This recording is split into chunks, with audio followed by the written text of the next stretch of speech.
പുറം ലോകത്തെ മനസ്സിലാക്കണമെങ്കിൽ നമ്മളെ നമ്മൾ ആഴത്തിൽ മനസ്സിലാക്കേണ്ടതുണ്ട്. അതിനായി നമ്മൾ എന്ത് ചെയ്യണം? നമ്മുടെ ഇന്നർ വേൾഡിലേക്ക്, നമ്മുടെ ഉള്ളിലേക്ക് തന്നെ ഒന്ന് തിരിയണം. ഇന്നത്തെ topic power of turning inwards. 8 മാസങ്ങൾക്ക് മുൻപേ എടുത്ത ടോപ്പിക്കാണിത്, ടേണിംഗ് ഇൻവേർഡ്സ്. കുറച്ച് മാറ്റങ്ങൾ വരുത്തിയാണ് ഇന്നിപ്പോൾ എടുക്കുന്നത് പവർ ഓഫ് ടേണിംഗ് ഇൻവേർഡ്സ്. നമ്മുടെ ഉള്ളിലേക്ക് തിരിയുന്നതിൻ്റെ ശക്തി. ഉള്ളിലെ ശക്തി മനസ്സിലാക്കണമെങ്കിൽ ഉള്ളിലേക്ക് തന്നെ തിരിഞ്ഞേ പറ്റൂ, അല്ലേ? നമ്മുടെ 2 ഗുരുക്കന്മാർ എന്നും മൈൻഡ് പ്ലസിൽ നമുക്ക് പകർന്നു തരുന്ന ഈ തിരിച്ചറിവ് ജീവിതം മുന്നോട്ട് നയിക്കാനുള്ള ശക്തിയാണ് നമുക്ക് തരുന്നത്. നമ്മുടെ ഉള്ളിലെ ആ ശക്തി അറിയണമെങ്കിൽ, മനസ്സിലാക്കണമെങ്കിൽ we have to turn inwards, isn't it? So what is turning inwards? Turning inwards is the practice of shifting our focus from the outer world to our inner world of thoughts, emotions, and consciousness. It is not about escaping the world. It is about understanding our place in it more clearly. Turning inwards എന്ന് പറയുന്നത് ബാഹ്യലോകത്തിൽ നിന്നും ചിന്തകളുടെയും വികാരങ്ങളുടെയും ബോധത്തിൻ്റെയും ആന്തരിക ലോകത്തിലേക്ക് നമ്മുടെ ശ്രദ്ധ മാറ്റുക എന്നാണ് അർത്ഥം. നമ്മുടെ വിശ്വാസങ്ങളും മൂല്യങ്ങളും ഒക്കെ അടങ്ങുന്ന ഒരു ലോകം തന്നെയാണ് നമ്മുടെ ഇന്നർ വേൾഡ്. അവിടെയാണ് നമ്മുടെ ശക്തി ഇരിക്കുന്നത്.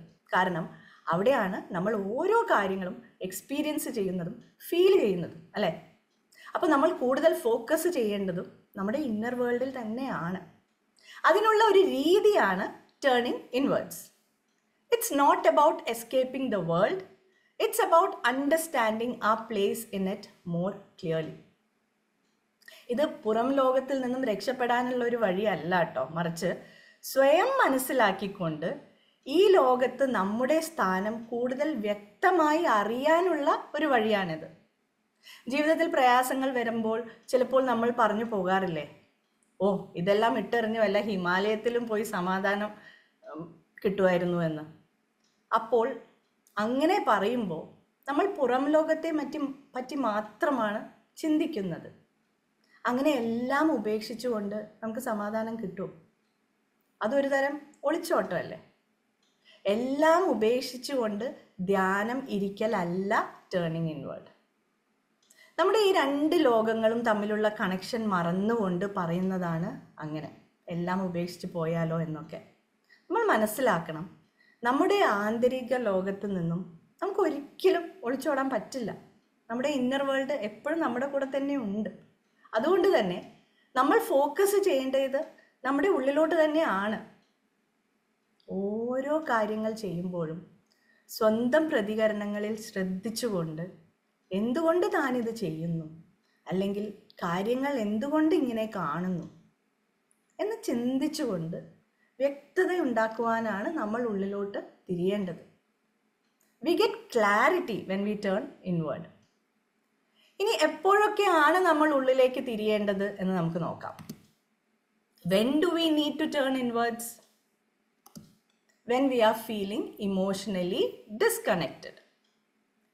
ജീവിതത്തിൽ പല ഘട്ടങ്ങളിലും പുറം ലോകത്തെ വിജയങ്ങളിലും മറ്റുള്ളവർ നമുക്ക് തരുന്ന അംഗീകാരങ്ങളിലുമാണ് നമ്മൾ സന്തോഷവും സംതൃപ്തിയും കണ്ടെത്തുന്നത്, അല്ലേ? ഇങ്ങനെയുള്ളൊരു ഘട്ടം എല്ലാവരുടെയും ജീവിതത്തിൽ ഉണ്ടായിട്ടുണ്ടാവും. നമ്മുടെ വീട്ടുകാരുടെയും നാട്ടുകാരുടെയും അപ്രിസിയേഷൻ കിട്ടാനായി അവരുടെ പ്രതീക്ഷകൾക്കൊത്തുകൊണ്ടുള്ള ഒരു ജീവിതം. പക്ഷേ സ്വന്തം തൃപ്തിയും സന്തോഷവും നോക്കാതെ ഇങ്ങനെ ജീവിക്കുമ്പോൾ ഉള്ളിൽ ഒരു ശൂന്യത അനുഭവപ്പെടാം, ശരിയല്ലേ? മുഴുവൻ സമയവും തിരക്കിലായിരുന്നാലും ജീവിതത്തിന് ഒരു അർത്ഥവുമില്ല എന്ന ഒരു തോന്നൽ, ഇമോഷണലി ഒരു മരവിപ്പ്. അതായത് if you are feeling emotionally disconnected, അപ്പോൾ ഉള്ളിലോട്ട് തിരികെ ടേൺ ഇൻവേർഡ്സ്. എന്നിട്ട് സ്വയം ചോദിക്കണം, am I meeting my emotional needs? ഞാൻ എൻ്റെ വൈകാരിക ആവശ്യങ്ങൾ കാണുന്നുണ്ടോ, നേടുന്നുണ്ടോ? നമ്മളോട് തന്നെ ചോദിക്കണം. നമ്മുടെ ലക്ഷ്യങ്ങൾ പ്രാവർത്തികമാക്കാതെയാണോ ദിവസങ്ങൾ തള്ളി നീക്കുന്നത്? അത് നമ്മൾ കണ്ടുപിടിക്കണം. എന്നിട്ട് എന്ത് ചെയ്യുമ്പോഴാണ് ഉള്ളിൽ ഒരു സന്തോഷവും സംതൃപ്തിയും ഉണ്ടാവുന്നത്, അത് നമ്മൾ ചെയ്യണം. നെക്സ്റ്റ്, സ്ട്രഗ്ലിംഗ് വിത്ത് ഡിസിഷൻസ്. തീരുമാനങ്ങൾ എടുക്കുവാനുള്ള ബുദ്ധിമുട്ട്. നമ്മുടെ ജീവിതത്തിലെ പ്രധാന തീരുമാനങ്ങൾ എടുക്കുമ്പോഴും മറ്റുള്ളവർക്ക് അത് ഇഷ്ടപ്പെടുമോ, അവരെന്നെ കുറ്റപ്പെടുത്തുമോ, അവരൊക്കെ എന്ത് വിചാരിക്കും എന്ന് വിചാരിച്ചുകൊണ്ട് വിഷമിക്കുന്ന ഘട്ടങ്ങൾ ജീവിതത്തിൽ ഉണ്ടാവാറുണ്ട് അല്ലേ? പണ്ടൊക്കെ ഏറ്റവും കൂടുതൽ ഞാൻ എന്നോട് തന്നെ ചോദിച്ച ചോദ്യങ്ങളായിരുന്നു കേട്ടോ ഇതൊക്കെ. അവരെന്ത് വിചാരിക്കും, കുറ്റം പറയുമോ എന്നൊക്കെ. ഈ ചോദ്യങ്ങൾക്കൊന്നും ഉത്തരവും കിട്ടില്ല, നമുക്ക് സമാധാനവും കിട്ടില്ല, അത് വേറെ കാര്യം. എന്നിട്ട് കുടുംബക്കാരുടെയും നാട്ടുകാരുടെയും ഒക്കെ സമ്മതത്തിന് വേണ്ടിയുള്ള ഒരു കാത്തിരിപ്പ്, എല്ലാവരെയും സന്തോഷിപ്പിക്കാനുള്ള ഒരു ബദ്ധപ്പാട്, ഇതെല്ലാം തന്നെ തീരുമാനങ്ങൾ എടുക്കുവാനുള്ള ഒരു വിലങ്ങ് തടിയായി നിൽക്കുകയും ചെയ്യും. ഇങ്ങനെയുള്ള അവസരങ്ങളിൽ നമ്മൾ ഉള്ളിലോട്ട് തിരിഞ്ഞ് നമ്മളോട് തന്നെ ഒന്ന് ചോദിക്കണം, am I in control or under pressure? ഞാൻ എൻ്റെ കൺട്രോളിൽ തന്നെ ആണോ, അതോ സാഹചര്യങ്ങളുടെ സമ്മർദ്ദത്തിലാണോ ഞാൻ എൻ്റെ ഈ തീരുമാനങ്ങളൊക്കെ എടുക്കുന്നത്? ചോദിക്കണം. എന്നിട്ട് ചിന്തിക്കണം. കാരണം സമ്മർദ്ദത്തിൽ എടുക്കുന്ന തീരുമാനങ്ങൾ നമുക്ക് സംതൃപ്തി തരുന്നവയായിരിക്കില്ല ഒരിക്കലും. അത് നമുക്ക് BP മാത്രമേ തരൂ, ശരിയല്ലേ? ശരിയായ തീരുമാനങ്ങൾ എടുക്കണമെങ്കിൽ നമ്മുടെ ഉള്ളിലേക്ക് തന്നെ ഒന്ന് തിരിഞ്ഞു നോക്കി ഒരു ക്ലാരിറ്റി, വ്യക്തത നമ്മൾ വരുത്തണം. അടുത്തത്, കോൺഫ്ലിക്ട്സ് ഇൻ റിലേഷൻഷിപ്സ്. ബന്ധങ്ങളിലെ ആശയവ്യത്യാസങ്ങൾ. ബന്ധങ്ങളാണ് ജീവിതത്തിൻ്റെ അടിസ്ഥാനം അല്ലേ? നമ്മുടെ ഫ്രണ്ട്സ്, ഫാമിലി, കൊലീഗ്സ്, ഇവരൊക്കെ ആയിട്ടുള്ള ബന്ധങ്ങളാണ് ജീവിതത്തിന് അർത്ഥം തന്നെ തരുന്നത്. അതുകൊണ്ട് തന്നെ ഈ ബന്ധങ്ങളൊക്കെ ശ്രദ്ധയോടെ, സ്നേഹത്തോടെ നമ്മൾ പരിപാലിക്കണം. പക്ഷെ ചിലപ്പോൾ അനാവശ്യമായ കലഹങ്ങളും പൊരുത്തക്കേടുകളും ഉണ്ടാവാം, സ്വാഭാവികം അല്ലേ?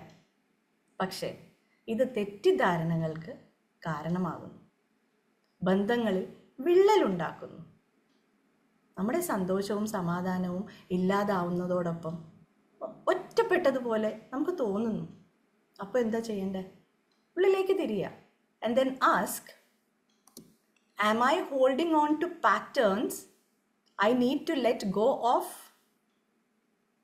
ഉപേക്ഷിക്കേണ്ടതായിട്ടുള്ള പാറ്റേണുകളെ, രീതികളെ ഞാൻ മുറുകെ പിടിക്കുന്നുണ്ടോ? ഇത് കണ്ടുപിടിക്കേണ്ടത് വളരെ അത്യാവശ്യമാണ് കേട്ടോ. ഞാൻ ഇന്ന രീതിയിലേ പെരുമാറൂ, ഞാൻ ഇങ്ങനെ സംസാരിക്കൂ, ഇതാണ് എൻ്റെ രീതി, ആരും അത് മാറ്റാൻ നോക്കണ്ട എന്നുള്ള രീതികൾ, എന്നുള്ള ചിന്തകൾ നമ്മുടെ ജീവിതത്തിൽ നെഗറ്റീവ് പാറ്റേൺസ് ആയി മാറാറുണ്ട്. നമ്മുടെ രീതികൾ, ഇങ്ങനെയുള്ള രീതികൾ ബന്ധങ്ങൾ ഉലയ്ക്കുന്നുണ്ടോ എന്ന് നമ്മൾ ശ്രദ്ധിക്കേണ്ട ഒരു കാര്യം തന്നെയാണ്. ഇങ്ങനെ നമ്മുടെ ഉള്ളിലേക്ക് ശ്രദ്ധ തിരിക്കുമ്പോൾ എന്താണ് സംഭവിക്കുന്നത് എന്ന് നമുക്ക് അടുത്തതായി നോക്കാം. What happens when we turn inwards? We recognize our triggers and patterns. നമ്മുടെ ചിന്തകൾക്കും പെരുമാറ്റങ്ങൾക്കും കാരണമാകുന്ന ഈ ട്രിഗേഴ്സ്, പ്രേരണകളെയും ആ പാറ്റേൺസിനെയും രീതികളെയും നമുക്ക് തിരിച്ചറിയാൻ സാധിക്കുന്നു ഉള്ളിലോട്ട് തിരിയുമ്പോൾ. അപ്പോൾ എന്തുകൊണ്ട് നമ്മൾ ഇങ്ങനെ പ്രതികരിക്കുന്നു, എന്തുകൊണ്ട് ഇങ്ങനെ പെരുമാറുന്നു എന്നതിനൊക്കെയുള്ള ഒരു ഉത്തരമാണ് നമുക്ക് ലഭിക്കുന്നത്. ഉദാഹരണത്തിന്, ആരെങ്കിലും ഒന്ന് വിമർശിച്ചു കഴിഞ്ഞാൽ ഉടനടി റിയാക്ട് ചെയ്യുന്നുണ്ടോ, അതോ പെട്ടെന്ന് ഉൾവലിഞ്ഞുകൊണ്ട് അവരുമായി ഇനി മിണ്ടില്ല, പിണങ്ങുകയാണോ ചെയ്യുന്നത് എന്നൊക്കെ സ്വയം തിരിച്ചറിയാൻ നമുക്ക് സഹായിക്കുന്നു. ഇവ തിരിച്ചറിയുമ്പോൾ നേരായ വിധത്തിൽ പിന്നീട് പ്രതികരിക്കാൻ നമുക്ക് സാധിക്കുന്നു. അങ്ങനെ ആരോഗ്യകരമായ ബന്ധങ്ങൾ, നല്ല ബന്ധങ്ങൾ ഉണ്ടാക്കാൻ നമുക്ക് കഴിയുന്നു. We release the need for external validation. ഇതാണ് പേഴ്സണലി എനിക്ക് ഏറ്റവും കൂടുതൽ സംഭവിച്ചത് കേട്ടോ. നമ്മൾ പുറമേ നിന്നുള്ള, മറ്റുള്ളവരിൽ നിന്നുള്ള വാലിഡേഷൻ, അംഗീകാരം തേടുന്നത് ഉപേക്ഷിക്കുന്നു.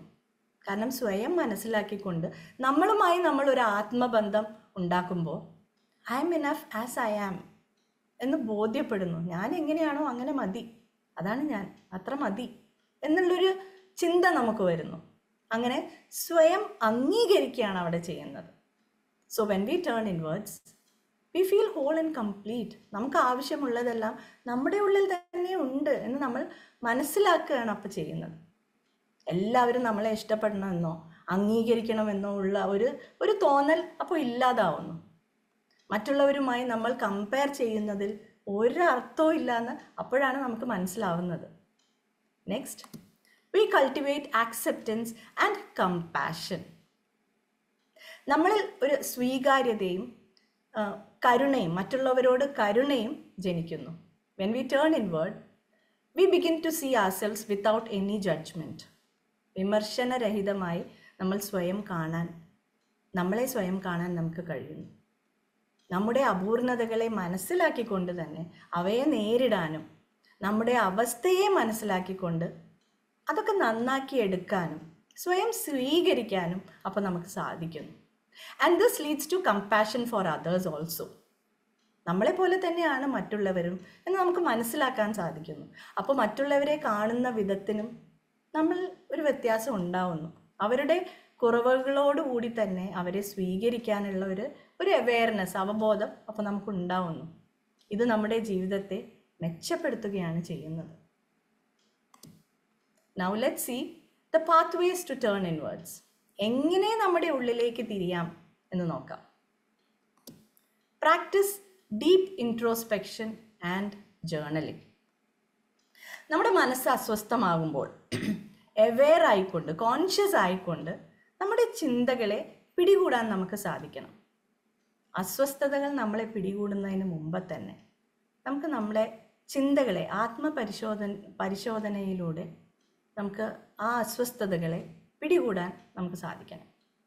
അപ്പോൾ എന്തൊക്കെ ചിന്തകൾ മാറ്റണം, എന്തൊക്കെ ആക്ഷൻസ് ഞാൻ എടുക്കണം എന്ന് നമുക്ക് മനസ്സിലാക്കാൻ സാധിക്കും.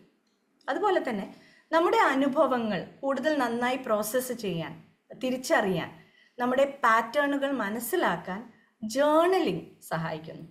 എഴുതി വയ്ക്കുമ്പോൾ നമ്മുടെ രീതികളെ കൂടുതൽ നന്നായി നമുക്ക് മനസ്സിലാവുന്നു. അപ്പോൾ പഴയ രീതികൾ മാറ്റി പുതിയ രീതികൾ, നമുക്ക് ഉപകാരപ്രദമായ രീതികൾ മാറ്റി എഴുതാൻ, അതുപോലെ ആവാൻ നമ്മൾ ശ്രമിക്കുന്നു. അങ്ങനെ നമുക്ക് സാധിക്കുന്നു. Next, explore our beliefs and core values. നമ്മുടെ വിശ്വാസങ്ങളെയും മൂല്യങ്ങളെയും എക്സ്പ്ലോർ ചെയ്യുക, പര്യവേക്ഷണം ചെയ്യുക. നമ്മുടെ അടിസ്ഥാന വിശ്വാസങ്ങൾ എവിടെ നിന്നാണ് ഉത്ഭവിച്ചതെന്നും അവ ഇപ്പോൾ നമ്മുടെ ജീവിതത്തിൽ ഉപകാരപ്രദമാണോ എന്നും നമ്മൾ നോക്കണം. അങ്ങനെ നമ്മുടെ ലിമിറ്റിംഗ് ബിലീവ്സ് എന്തൊക്കെയാണെന്ന് കണ്ടുപിടിച്ച് നമുക്ക് നല്ലതല്ലാത്ത വിശ്വാസങ്ങളെ നമ്മുടെ ഗ്രോത്തിന് വേണ്ടി, പേഴ്സണൽ സ്പിരിച്വൽ ഗ്രോത്തിന് വേണ്ടി നമുക്ക് ഉപേക്ഷിക്കാം. സ്വന്തം ശാക്തീകരണത്തിനും ബന്ധങ്ങൾ മെച്ചപ്പെടുത്താനും ശക്തിപ്പെടുത്താനും ഇത് വേണ്ടതാണ്. Next, engage in mind body practices. നമുക്കറിയാം, mindfulness practices like meditation, mindful breathing, mindful self talk, ഇതെല്ലാം നമ്മുടെ ആന്തരിക ലോകത്തെ കൂടുതൽ നന്നായി മനസ്സിലാക്കാൻ സഹായിക്കുന്നവയാണ്. മൈൻഡ് പ്ലസിലുള്ള നമ്മൾ എന്നും ഇതൊക്കെ ചെയ്യുന്നതാണ്, അല്ലേ, ചെയ്യുന്ന കാര്യങ്ങളാണ്. സ്വയം ചോദ്യങ്ങൾ ചോദിച്ചുകൊണ്ടാണ് ഞാൻ എന്നെ മനസ്സിലാക്കുന്നത് കേട്ടോ. അങ്ങനെ ഓരോരുത്തർക്കും അവർക്ക് യോജിച്ച രീതികൾ ഉണ്ടാവും, അത് ചെയ്യണം. എന്നിട്ട് നമ്മുടെ എല്ലാ വശങ്ങളും ആക്സെപ്റ്റ് ചെയ്തുകൊണ്ട് സ്വയം മനസ്സിലാക്കാൻ ഈ രീതികളൊക്കെ തന്നെ നമ്മളെ സഹായിക്കുന്നു. നമ്മുടെ ഗുരുക്കന്മാർ, 2 ഗുരുക്കന്മാരും പഠിപ്പിച്ചു തരുന്ന how to surrender, attitude of gratitude, letting go, ഇതെല്ലാം പ്രാക്ടീസ് ചെയ്താൽ മനോഹരമായ ഒരു ഇന്നർ വേൾഡ് നിർമ്മിക്കാൻ നമുക്ക് സാധിക്കും. Peace comes from within, do not seek it without. Shri ബുദ്ധൻ്റെ അർത്ഥവത്തായ ഒരു ഉദ്ധരണിയാണിത്. ശാന്തിയും സമാധാനവും നമ്മുടെ ഉള്ളിൽ നിന്നാണ് വരുന്നത്, അതിനെ പുറത്ത് തേടരുത് എന്നാണ് ശ്രീ ബുദ്ധൻ പറയുന്നത്. കാരണം പുറമേയുള്ള സാഹചര്യങ്ങൾ മാറിക്കൊണ്ടേയിരിക്കുകയാണ്. അതായത് ഔട്ടർ വേൾഡ് അൺപ്രെഡിക്റ്റബിൾ ആണ്. ഓരോ നിമിഷവും എന്താണ് സംഭവിക്കുന്നതെന്ന് പ്രവചിക്കാൻ ഒരിക്കലും നമുക്ക് കഴിയില്ല. എല്ലാം ടെമ്പററി ആണ്, താൽക്കാലികമാണ്. അതുകൊണ്ട് തന്നെ നമ്മുടെ ഇന്നർ വേൾഡ് മനസ്സിലാക്കിക്കൊണ്ടുള്ള പ്രവർത്തനങ്ങളിൽ മാത്രമേ നമുക്ക് ശാന്തിയും സമാധാനവും ലഭിക്കൂ എന്നാണ് ബുദ്ധൻ നമ്മളെ ഇവിടെ ഓർമ്മിപ്പിക്കുന്നത്. ഈ ജീവിതയാത്രയിൽ നമ്മൾ മനസ്സിലാക്കേണ്ട കാര്യവും ഇതുതന്നെയാണ്. Turn inward and find peace within. ശാന്തിയും സമാധാനവും നമ്മുടെ ഉള്ളിൽ തന്നെയുണ്ട്. ഇനി അതറിയാനായി നമുക്ക് ഇന്നത്തെ മെഡിറ്റേഷനിലേക്ക്